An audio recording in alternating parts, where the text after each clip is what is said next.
GMGM, thank you for tuning in to Sunday Dinner. I'm your host, Zach Radio, and I'm super excited for the guest that I have on the show today. Musician, producer, creative director, entrepreneur. I've had the opportunity to speak to this gentleman prior, and I'm super excited for him to be on the show today. How you doing, Monday? Yo, what up? What up? Can you hear me? Perfect. Yes, sir. How you doing? I'm doing well. How are you? I'm excited because I know how thorough you are with your interviews. So very excited. No pressure, man. I don't need any pressure, my man. Good to hear your voice, though, my guy. No doubt, no doubt. So, what have you been up to, my friend? Man, working. Honestly, still working on Kudos, working on a festival, getting ready for this sound drop tomorrow. Um, just a lot of work, man, but fun. It's been fun. Just I immersed myself in just a lot of art. So just super excited. Super excited. That's always good to hear. The last time I had the opportunity to speak with you was the week of the Mint for Kudos, and I had you and Black Dave on the show, and that was one of my favorite shows that I've done thus far within the Sunday Dinner community, I guess you can say, and just having the opportunity to learn more about you and your experience in the music industry. And every time I see Dame Dash or Cameron, I think about Monday crazy because of the every time I think about Cameron, I think about him being a chef and being a good cook. And you gave me it's it's crazy because, like, I'm such a big Rockefeller fan, and we've had that conversation prior, but you providing that insight that I never knew before is always super dope to learn more about your favorite artists and musicians in that regard. But so much has changed in Web3 since the last time we've talked, and you and Black Dave, one of your business partners, have been building so much.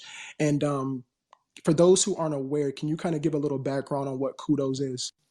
Yeah, absolutely. Uh, Kudos is a album uh, that we minted on, or we pretty much put on chain. It comes with a physical asset that once you mint if you want the physical, you can claim it. If you claim it on the site, the metadata changes and also changes the artwork. The physical gets shipped to you, and the physical is a popcorn box. It has this crazy packaging. It has AR on the front, popcorn on the inside, a comic book, and then you can access the token gated album by a QR code on the side. So it's a project that we worked with, built by Quantum, um, and it was solely just like us, man. It was solely just myself and the team. I pretty much made the product, and Dave is like my right hand man slash creative director. So he kind of had the ideas on how we can definitely put it out on chain, as well as Trish with how we're going to market it, and kind of being a project manager. So it was a small team, but I'm very, very proud of the project. I'm very proud of the album. We're also going to be updating the album, and we're also going to be including a lot of deliverables through Kudos. As a matter of fact, if you hold a Kudos, you get the sound drop tomorrow for free. So we'll be airdropping that for free to whoever holds the sound drop. And then you'll also get the next drop that we've already kind of been talking about and discussing for free as well. So think of it kind of like an unlimited bundle in a sense, to where if you invested in me, and I also am conscious of where the market was at that time, what other projects were coming out, and I definitely want to be consistent with doing something special for the people who invested in me during that time. So that's pretty much what Kudos is. Definitely, and having the opportunity to hear you and your partners and your team speak. You guys are preparing for a festival in your hometown of Charleston, South Carolina, if I'm not mistaken. And what inspired this festival, and what can the community be expecting from this festival, Matt? Um, and you also get access to the festival for free if you have Kudos. I didn't mention that, but you get into the festival for free. But the festival was something I started in 2019, and it really was because I wanted to create like the stage or the platform for artists to be able to kind of express themselves in the city, specifically hip hop and R&B artists. I'm in Charleston, South Carolina. It's still very uh, oddly, like, covertly segregated place where they're not as welcoming to hip hop in certain spaces. There isn't much space for us to kind of be ourselves within that culture. And so I really just wanted to create a space so we can kind of enjoy the shit we like. You know what I'm saying? So, which is crazy that you play Currency to start the show because Currency is headlining the festival. So just simultaneously creating that platform for the artists here who otherwise wouldn't necessarily have it, but also bringing acts down into the deeper low country who normally wouldn't come here. Um, because when I was opening shows, like my first show I opened was for Currency, and then my next like show was Wiz Khalifa when he was doing Deal or No Deal. I actually got on like a 5 show run of that tour. I got to open, and I opened for like Wale and Cole, and through that I was able to kind of work on my craft and my performance skills. Like without that, I don't know what I'd be like on stage, but I just had the opportunity because someone saw a need to create the platform when I was at that point, and so I'm just trying to kind of create that cycle, and try to do the same thing, grow it. I do want to be a major festival. I right now it's more of a boutique festival, but I have like this 3 to 5 year vision of like, okay, we're going to be doing 30,000 in a weekend. You know what I'm saying? Like that's my vision for it. I'm very honed in on that, and yeah, we're announcing tomorrow. So been a lot of work, but it's very very exciting, very proud of what we've done. Kind of speaking on the opportunity regarding Currency, you mentioned in a previous interview that you had the opportunity to open up for Currency, and you articulated how being around those artists and seeing how they perform on stage inspired you to make sure that you stayed on your toes and on your craft and building. Now, that was a very timeless era, which a lot of people call like the blog era, when you had like Two Doughboys, illroots.com, and that was like when the Big Sean was just coming out, when they was rocking the verbal, the ambush necklaces, and you had Wale, Currency, Dom Kennedy, and it was like a really dope era for those who were really tapped into the blog sites at that time. What does it mean to you to actually partake in that community and that ecosystem at that specific time? Bro, that's why I love your interviews, bro. You ask some good ass questions. I think blog era slash Tumblr era. Um, and I feel like SoundCloud came a little later, but that was a time where you had like true independence. I don't think we've seen true independence like that since then because of how streaming has come along and the labels have kind of integrated themselves into that system. But a lot of these artists were solely being marketed on blog era, but they were still like accessible to an extent. Like, you know what I'm saying? Like you could reach out and touch a Currency or a Dom Kennedy, and they were making some of the best full bodies work giving out for free. I can't express to you like how much the quality of like a Yellow album, a Smokey Robinson, Friday Night Lights, um, um, Cushion Orange Juice, like that was a moment in time where they were selling out venues and they were primarily being pushed by these blogs. And I don't even know how to explain it because it was like peak independence, but they were entrepreneurs at the max as far as music industry. And so I really looked at their business structure. I was like, damn, like y'all really. I remember my first conversation. I had a conversation with Will, who was Wiz Khalifa's manager. And I didn't know that Will, until I spoke to him, had booked out that whole tour. Then this is pre-rostering. He wasn't on rostering records yet. Will had booked out this whole tour. Will had kind of got all the marketing, did all the show advance, and he was the only one. And Wiz's team was Will. It was dude. I think dude name was Brock, and I think it was Benji.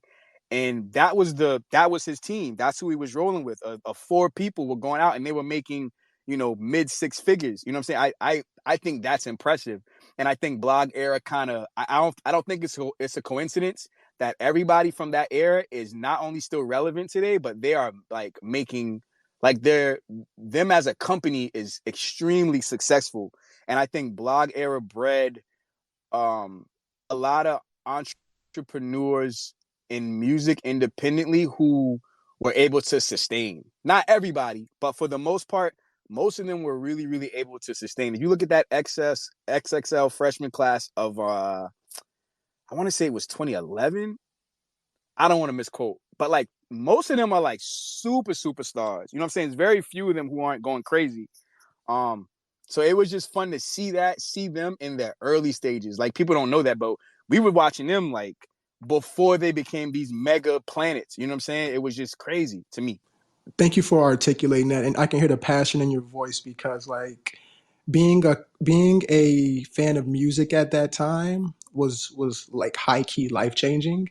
And you mentioned Currency, and Currency is still to this day top five for me specifically, in how he was dropping a mixtape month after month after month. And if you listen to his content, that's something that he would say a lot when he was dropping his free music every month. And it was so dope to see how they took their entrepreneurship and kept it independent. And you also spoke on Wiz Khalifa's manager, who was doing all that fresh out of Penn State, straight out of college. Yes, bro. Yes, bro. Talk that shit. They were literally. I think they said the first tour on what was the tape that came out? They just put it on streaming. Is that Flight School? What I tape is think that? I That think it just might have been Flight School. Honestly, I think it was Flight School. Flight School. He was a senior in college. Like he was a senior. That man told me out his mouth, "Yo, I just paid for all my tuition off this tour." Like that's to me. I guess I sound so passionate because I think people don't realize. I guess now it's so like I don't know, streaming's kind of diluted how we see the market, but then it was almost unfathomable for these kids, these 19 to 18-year-old kids, to be booking their own tours and making $500,000 paying for and they're just going around the fucking country and partying and doing like I just thought it was super super impressive. Um and I don't think we'll ever see that again. One, two, I think that was the beginning of the end. I don't want to say the beginning of the end, but I think that's when the A&R role took a shift because a lot of them weren't being dependent on someone to come find them and like say, yo, let me give you a budget and do this. They were like, nah, fuck that. We're going to do our own budget. We're going to do our own tours and we're going to put out tapes for free because we're making money. Bro, no lie, I saw them sell out merch within the first 10 minutes of the door being open for 5 shows. And I know it ain't just happened just for them 5 shows. You know what I'm saying? Like that's super to me and impactful from a business standpoint. And these were teenagers doing this. So yeah, man, I got the utmost respect for them, especially Currency. Hey, do you remember when I'm kind of ranting? Stop me if I'm just talking too much. But do you remember when the first Pilot Talk came out? Did you buy it from like a mom and Bro, pop shop, or I did went to you? Best Buy and I copped it. I walked right into Best Buy Oh, and bought Pilot Talk.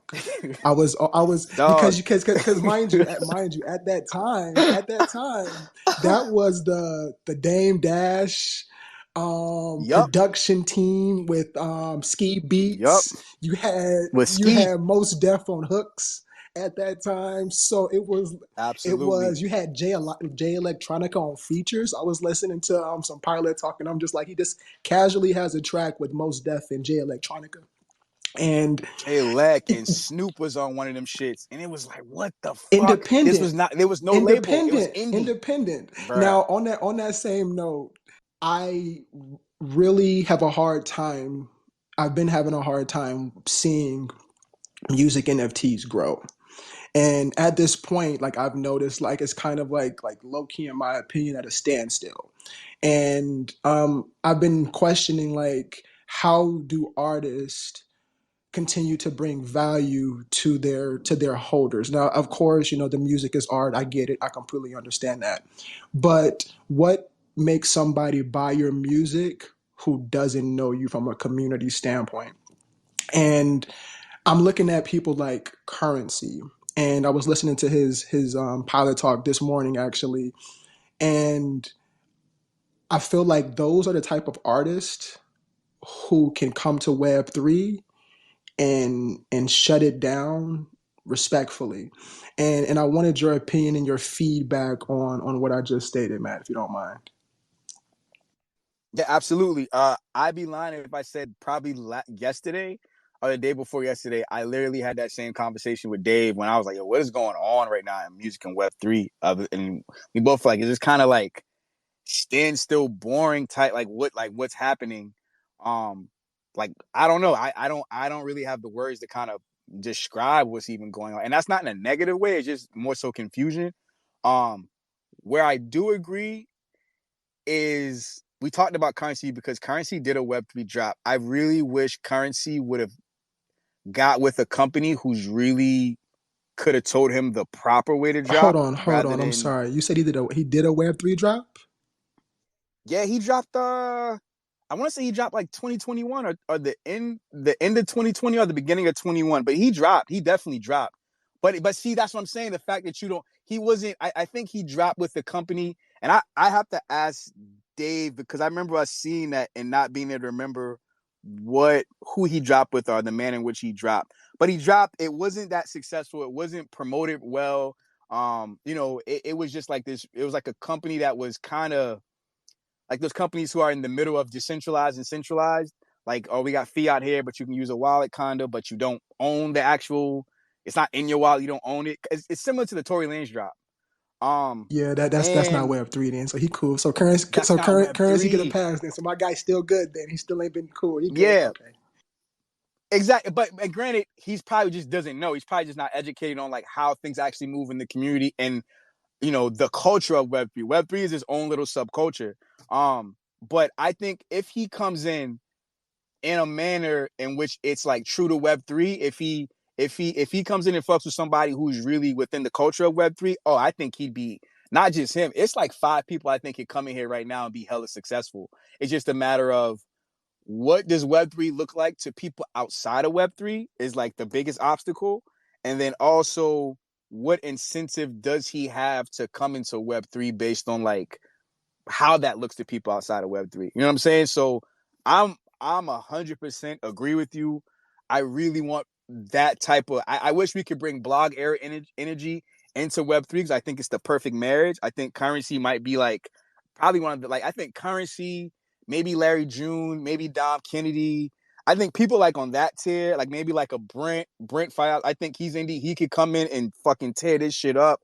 I think like Tyler would go crazy as far as like him as a creative. I think Frank would go crazy. Like people like that, I think could come in, but I think we have to consider how does this look to them? You know what I'm saying? Like, what are we putting? Yeah, I mean, they have to own their masters to begin with, first and foremost. So we know a lot of musicians at this time don't, and there's a select few that actually do. I feel like if they were onboarded properly with the right people around them, we can see that shift for a major onboarding into music and NFTs. But I just feel like over the last year, we've just been kind of like at a standstill. The same people popping. I mean, you feel like there's a few people in the community who are growing and consistent with what they're doing, but at the same time, it's like, okay, what else? What else can we do? And I'm curious to get your opinion on something on Monday regarding royalties. So I had the founder of another Block, who did the partnership with deputy producer from Rock Nation, who did the Rihanna "Bitch Better Have My Money" royalty drop recently, and they provided royalties to holders who own the NFT. What's your perception and your feedback on that? Um, I'm not absolutely against royalties. I personally wouldn't primarily because I think when you get into the royalty conversation, I think royalties for me sometimes equate to control or some type of opinion into control versus like I don't want anybody to tell me how I should move with my shit just because you have royalties on it. And I think that can become a slippery slope. I've seen it work in some in some aspects. Like I liked the drop Verite did when she did her royalty shit with I think the company's called Royal. But um but then there's another side where I've seen people on the timeline, maybe not in the timeline, but I've seen conversations where they feel obligated to have an opinion on how the artist should move because they have royalties, and this is without governance. This is without like the artist openly saying, "Yo, I want you guys to vote on how." That's different. I'm talking like hey, I pay for this, I have royalties in this, you should be doing this, or maybe you should do this. I think that for me, I don't personally want to do that, but I don't think I think it depends on what your goals are. If you think that works for you and you're okay with that, cool, do it, rock out. Just very be very specific on what this means. This royalty means this. It doesn't mean this. And, move in that manner. But I think when you start giving up royalties, it becomes there's just so many ways you can go with royalties that's probably like a whole space in itself. That can be preventative in the progression of whatever the artist is doing with that particular piece, if that makes sense.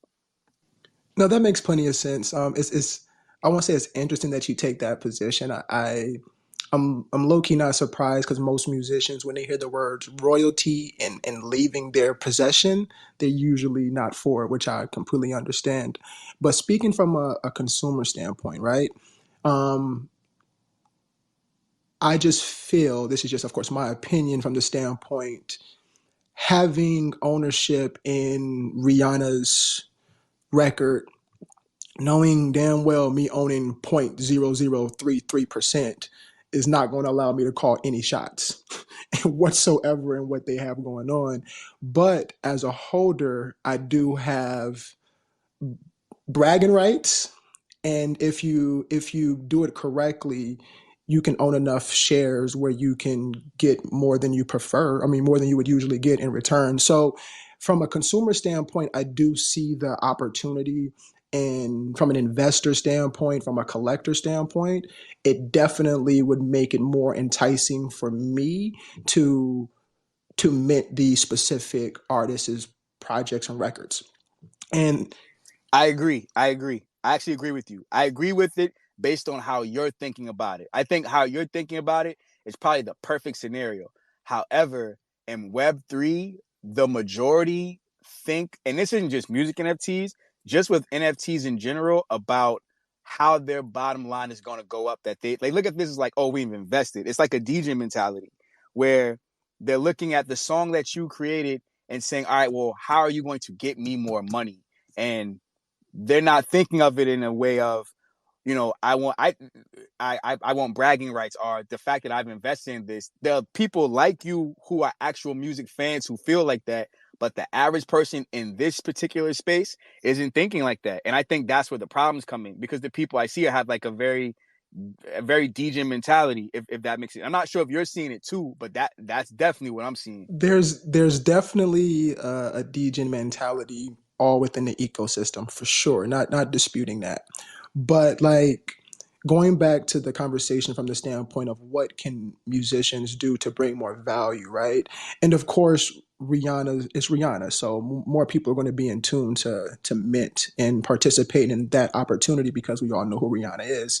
But from a community standpoint, I do see the opportunity for artists who are building in the ecosystem to potentially offer like a 80-20, providing their royalties if they mint this record, because it's a good opportunity for fundraising to leverage future opportunities for the specific artist who may not have the resources at that specific time. And so that's how I kind of perceive it That's in fair. that regard, That's fair. because you see how we see musicians in the ecosystem, and a lot of us and a lot of creators may lack resources, and resources sometimes just comes down to having the funds to provide certain things that are needed. And I feel like that can be a way for artists to bring value back to the community outside of us saying, oh, that's the community member, we support him or her, um, and we're going to mint this. So that's kind of my perception, if that makes sense.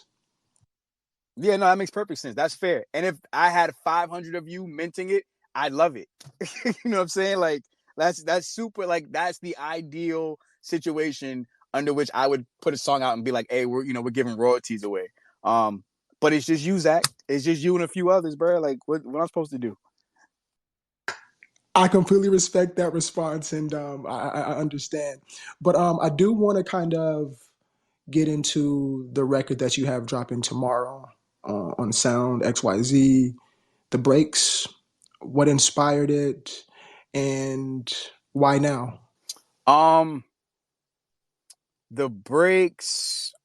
So I made the breaks. This might have been like 27, 16, 17. We were really trying to figure out what's the best intro song for people who don't know me. Like, what's the best way to introduce myself to an audience that wouldn't know me, and then build up from there. The breaks was one of the first songs that I produced. um Dave taught me how to produce on machine. I would go to Dave's house. He had this apartment all the time, and everybody would come through and just kind of do creative shit all the time. So I actually learned how to I when I first learned to produce, I was on Reason. I would record in Cubase, and then I think what other I use FL a little bit, but Machine is where I really like, oh, this makes sense to me, because they had the what's the shit called, the chord mode. I love chords. So I learned how to produce in Machine, and this is one of the first things that I produced, and I kind of built on it. Like, I started like the ground layer, and then I'm a person who loves live instruments, so we kind of had like this guy come in and play strings, play keys, play guitar. I like to kind of give that live element. Dave came through and did some action drums, and drums specifically, I think. But it really was the intro song to an album I have called Filthy 2, and the whole album takes place in the course of a day. And the song is just kind of like this kid who's about to go out on this journey, and I'm kind of being metaphoric about the city I live. We're from North Charleston, and it's just kind of like it's just a wild ass city, but kind of being metaphoric with the city being like this. Just how can I paint this environment? Um, so it's like, the opening, the hook is like, let's begin the day, don't forget to pray, gotta stay awake, better stay awake. Like, it's just little shit like that, just showing you like, okay, we're about to start, something's happening. I like building albums when they're themed, or have like this concept to be more so like scored like films, or move like a film, where some, like, each song is like a scene to scene scenario. So this is like the very first scene in this whole album, and it kind of goes through this like flow of emotions and experiences throughout the album until you get to the end. This is just the start of it, but it's a long record, and I was always kind of conscious of how long it was for streaming. But I think the joy of Web3 is you kind of can do whatever the hell you want to do, you can do. And I've always really, really liked this record, because I remember going to get the string parts, like having to go to Jonathan Lovett, is who played the keys and the strings, going to get those parts and then bringing them back for mix, and then going to get the guitar parts from Thomas Kinney, and then bringing those back for mix, and then seeing the whole thing come together. And then I don't know when they discovered them fucking action drums, but I love those shits. They use them in movie scores all the time. And so I think when people hear it, I think it's kind of like a step left of what we're used to hearing in Web3. And I hope it's something everybody enjoys, because it's really one of my favorite records. And why now? I think I already answered that. I think it's just I want to give a good intro, because the stuff we have coming is just such like I've grown as an artist, so I don't necessarily even rap the same. But I would like to on chain have a chronological order of like my growth as an artist, as a writer, as a producer, so you can see where I started, and then see like, all right, this is where I'm going. I hope that answered it. No, well said. I appreciate it. Now let's talk about the cover art that kind of you pretty much put a visual to the words that you just said. But can you talk about what inspired the cover art and who designed the cover art? Yeah, I did. I did it in Midjourney. I did the prompts and all that, and uh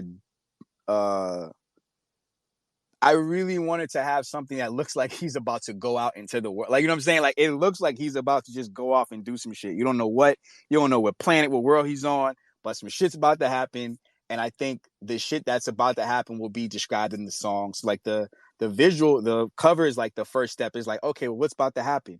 And then when you hear the song, it's like, oh, this is what's happening. So even sonically, it'll be very descriptive of like, the K. I think the guitar does a very good job. I think TK did a very good job of giving us a sonic description of just some chaotic energy. By the end of the song, like, you can see he's in the thick of it. The beginning of the song is very very calm, very like early sunrise, and then it's like, all right, he's about to go out. So that's kind of what I wanted to kind of put into the visual, the album art. We were previously discussing on musicians bringing like value and speaking on how you did the cover art and tying in actual like artwork with the record itself, bringing value and actually owning art pieces from artists who are not only just musicians as well. But one thing that I felt like could be pretty enticing or innovating as a collector or a consumer is taking the records and actually putting a visual to the actual record itself. So everything that you're articulating in the breaks, actually creating a visual for that. I don't see a lot of visuals from musicians in Web3. And I feel like if some of these records would drop with music videos and actually even using like the AI artwork opportunities and these programs that can assist with getting these accomplished, I feel like that'll bring more to the consumer and to the community, and it'll bring more people into NFT music. What's your feedback on that? I agree.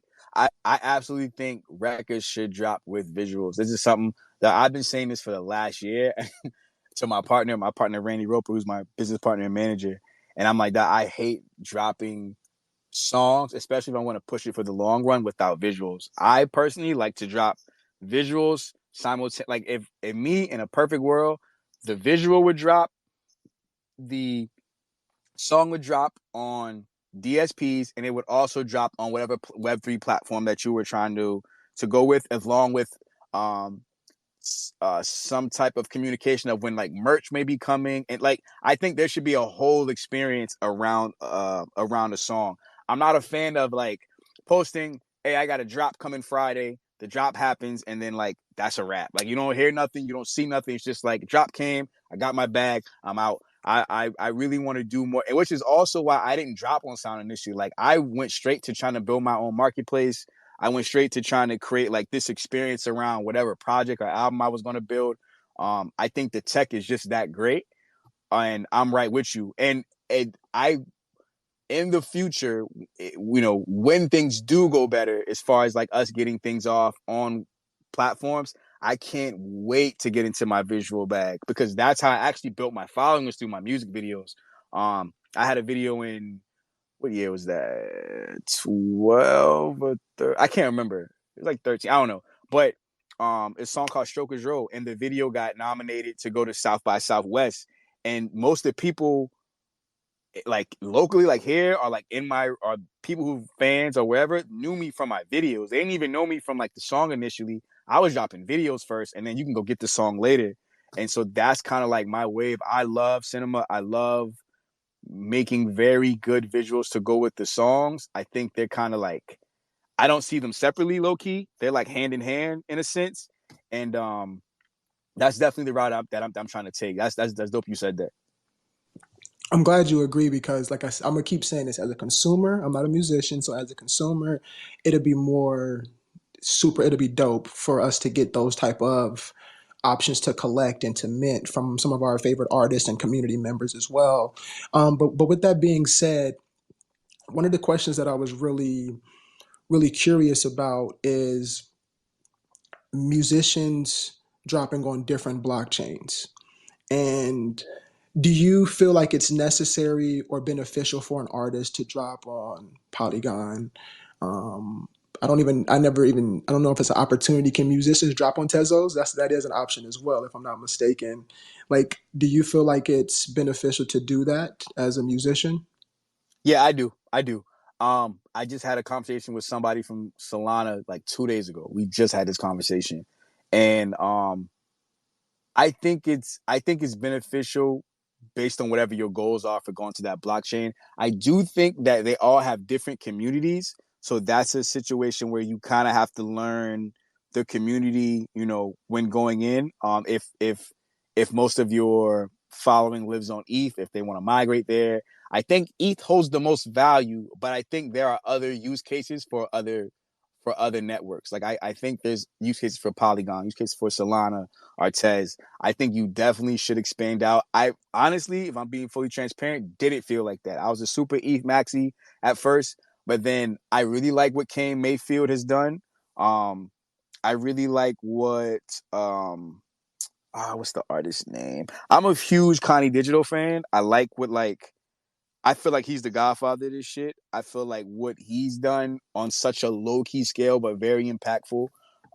So I look to artists like I like if I come into a market, I like to look at the people who were here before me, what they're doing and how it worked for them, and what their intentions were for moving in that manner.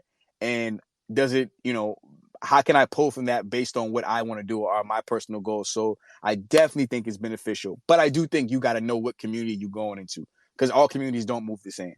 Well said. Well said, because you would have to use a little more bandwidth building in these different communities because they're not the same. And I totally agree with everything you've articulated for sure. Now, I definitely want to be mindful of your time Monday. In that regard, what can we be expecting Nah, from you you? good. You good. What can we be expecting from you in the next coming months? I know we have the festival, and you're bringing that to Charleston, South Carolina. I heard you speaking on that, and it's providing an outlet for people in your community from your hometown, because you articulated that what you grew up around is no longer available. Whether it's the record stores and the community opportunities to meet with like-minded musicians. Can you kind of speak on that if you don't mind? The next months, the coming months, aside from I really want to try to bring people that I have relationships with who are independent in hip hop through Web3 to some capacity, whether that be through me or whether that be from an onboarding. This is just like Web3, whether that be like an onboarding process to try to integrate them into this ecosystem. I think there's huge opportunity here, but I think there's such a lack of appreciation and respect for hip hop and R&B in the Web3 space, where a lot of the major collectors don't like. I don't see them going as hard for these genres as they do other genres in the space. And I think that I really want to turn up this year when it comes to that. Like, okay, I don't like this. Like, and I think upping the quality of, I can't control anybody else, but at least to what I release, making sure like I stay on like going up as far as what I'm delivering to people. Definitely making sure the kudos holders are taken care of to the utmost. And yeah, just trying to bring some names that y'all know into the space and like and get into it. Like that's really my plan. Probably like immediately. So yeah. You kind of briefly touched on something that I've had conversations about regarding music and Web3, and like you mentioned R&B. You spoke on specific genres, so I kind of want to keep it there for a moment. Um, the R&B vibes is definitely not in Web3. I haven't heard too many people who have been, I don't want to say inspiring, but has got my attention from an R&B standpoint. When it comes to like the rap side of Web3, whew, suspect. Respectfully, it's not it's there's no balance. And like I feel like in IRL it's always like the negative stuff gets glorified in IRL music, I guess in the Web2 side. um Not necessarily saying that we have to have that over here, but like I don't hear too many rappers on the hip hop side, if you want to say it, in Web3 actually really articulating their music and their content in the way that's appealing to me as a consumer. So I'm glad you kind of spoke on that because it's really interesting to me from my standpoint. Nah, I'm glad you said that. I have hot takes that I have discussed before. I think nobody here wants to tell anybody else that they're trash for the sake of not compromising a bag. And I think that does a disservice to the space more than it helps, because we're creating this faux positivity of like, we're all going to make, like, I don't think I've ever gone into space and heard anyone dislike anything. I've heard terrible songs being played, and I'm not going to anybody specifically, but I've heard terrible songs get played and people come on stage and say, "Oh, you coming like that?" And I'm thinking, damn, are you coming like that? Like, what the fuck is going on here? And I think that this is, in me personally, I've have you watched the Kanye Genius doc at Of all? course. All right, Yes, of so there's a course. scene in that Yes. doc where Kanye is rapping for Dame Dash, and that motherfucker gets up and goes and gets something to eat. Dog, I'm telling you firsthand, no lie, hand to God, that has happened to me 3 different times. I can get up on this stage and tell y'all, because had it not happened, I would probably still be trash. You feel what I'm saying? Like that shit, and not just me, like people who were like rappers who I thought were amazing. I've actually, this is crazy. I've seen him tell Crit that shit. I've seen him tell Crit, don't put that out. And that wasn't like a diss to him. It was like, dog, you got better shit than that. If you put this out, this could hurt your brand. And Web3, I don't know where the disconnect is, but it's a lot of people just telling other people that, hey, you're good, you're great, because they're under this fake guise of community and saying that, oh yeah, we're all gonna make it. No, motherfucker, we are not meant to make it. That's 101. We're not all gonna make it. We're not all supposed to make it. If you're good, if you practice your craft, and if you put the work in, then yeah, you'll make it. But the man who's is stand if somebody who practiced for 5 minutes a day stands next to somebody who's put in 500 hours, they both shouldn't be making it. You feel what I'm saying? And I think Web3 has created this weird, like, echo chamber of everything's good, but it's not. And it's okay for shit not to be good. I would much rather somebody, if I play a record, come on stage and be like, I didn't like that, but I do like other things you have, and I do like you as an artist. And I may not mint this, or I may not invest in this, but you got some other shit that I might go fuck with. And that never happens. And I mean that from the bottom to some of the people who are at the top of Web3. A lot of them at the top suck, like, period. They trash. I'm not trying to disrespect nobody. I'm just saying that what, like, we're getting thousands of dollars, hundreds of dollars per song, and you're coming from getting a fraction of a penny per song. Why wouldn't there be effort to for it to be some type of quality? You feel what I'm saying? Like, are we just taking this shit like, oh, now that I can get this song for a band, I'm just about to run it up and not care what you give to a holder, not care how you move with the collector. Um, and I don't want to rant too long, Zach. So cut me off whenever you want to cut me off, bro. I'm not tripping.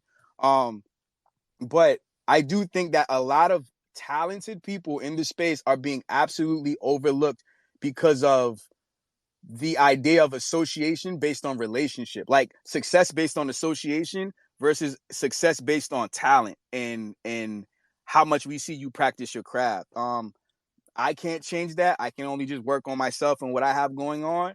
But you got some good artists here, bro. Like, especially R&B. Yasmina is dope. I don't know if y'all know who Yasmina is. Yasmina is fucking fire. Jazzy's fire to me. Like, there are other artists. There was a girl at the Wakanami show in NFT LA last year. I think her name is Elise. I can't remember. It was like she had on like Mickey Mouse ears or some shit. Blew the fucking roof off. Never seen her, never heard her, but was one of the most amazing R&B artists I ever seen. And it's just like, where's the recognition for that? You feel what I'm saying? So, it's a love hate thing. It's a love hate thing.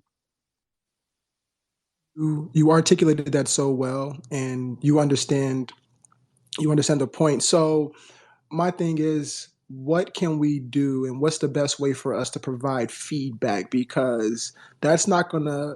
I don't feel like that's gonna move the mark, and and not that this part actually matters, but I feel when there's more artists who come from the Web 2 background who actually understand what Web 3 can do for them in their careers, I feel like it's going to be a lot more active in Web 3 when it comes to minting records, NFT music, excuse me.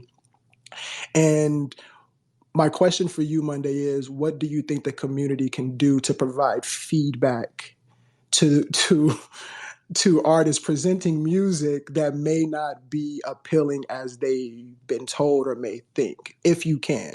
Um, I honestly don't know if I'm you know what? I think it's two things. Two words that I kind of stay consistent with. One is discoverability, and one is proper curation. Not like everybody in there's a curator now, but like proper curation to where people who have a high taste level can speak on what's happening within the Web3 ecosystem. I think there's nobody to really. I think a lot of this is you have to self promote a lot, and most people are biased to their own work, which is we're human beings. But I think there is no infrastructure that is established yet within Web3. But I kind of see it coming. I'll say that, but it's not established yet where um we have people that we respect to give input who have a high taste level to kind of direct and say, yo, this is really good. You don't have to follow these people or live, you know what I'm saying? I don't want to get into the gate. I don't think it should be gatekeepers, but I think there should be some type of conversation to where people can make their own choice about what is good based on the talent, based on the work, based on the quality of art versus am I going to compromise a bag? And at the end of the day, that's why I say it's hard for me to speak on it because I don't know. Most people aren't going to compromise that bag, dog. Like, I'm on the internet, but I'm a nigga. I'm an outside nigga, and I understand what that means, and I understand how that moves. Um, and so I really don't know yet. You know what I'm saying? I don't know if it's here yet. Yo, I love the way you say. And I'm just being honest. I'm being absolutely like trying to be transparent in here. I don't want y'all to think I'm just saying whatever, but that's the truth. Am I off? If I'm off, I'm welcome to anybody to correct me. I'm open to be stand corrected. But that's really how I see it. I think that I tell Dave this shit all the time that this shit really moves like some outside shit. It moves like some street shit where it's not in a movement where can it's not for us to progress artistically more than it is financially. And if you move in a more financial manner, how different is Web3 than Web2? And is there a difference?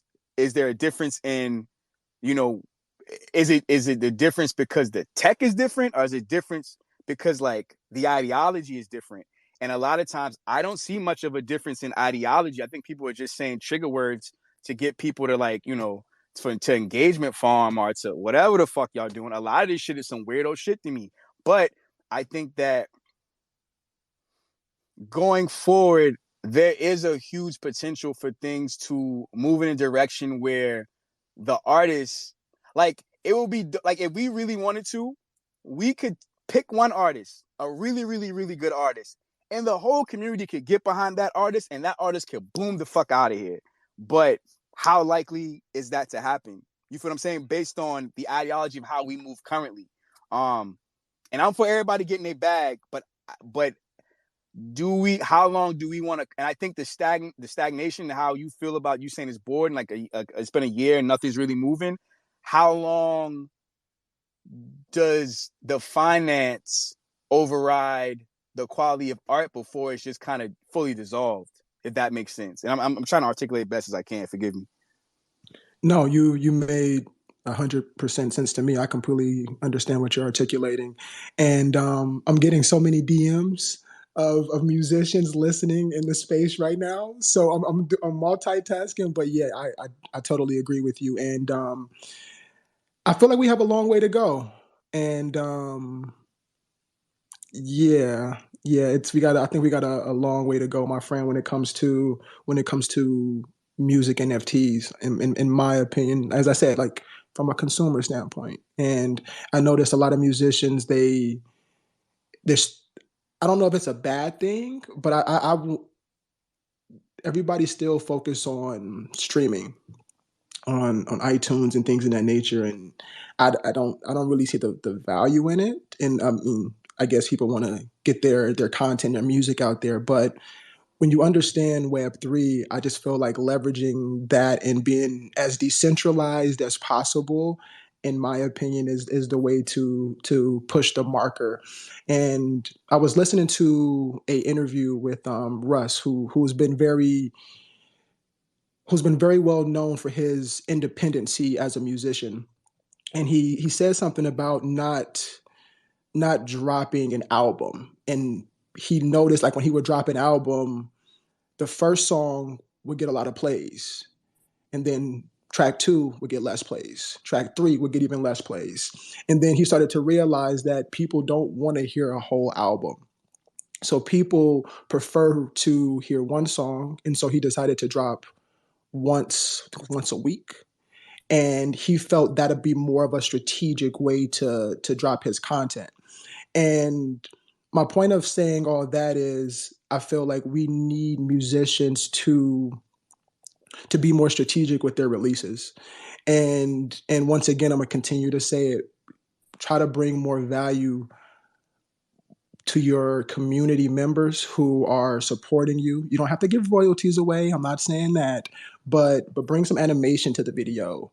Let me hold some of your artwork that you put with, like, market it as it comes together, because there's a lot of musicians who are great artists, are, like, from a illustration standpoint and from a production standpoint. And so I want people to try to put that together so we can really push this forward in this ecosystem, because we definitely need it. And I feel like I'm rambling now, but I hope you get the point, Monday. But with that being My said, fault. I think I rugged for a second, but I do get the point. I absolutely agree with you. I think it should be more strategy. I think it's very few artists that I've seen like have some type of intent or goal with what they're releasing versus like for every two artists that I see have intent or have like this goal for releasing and are strategic in their rollout.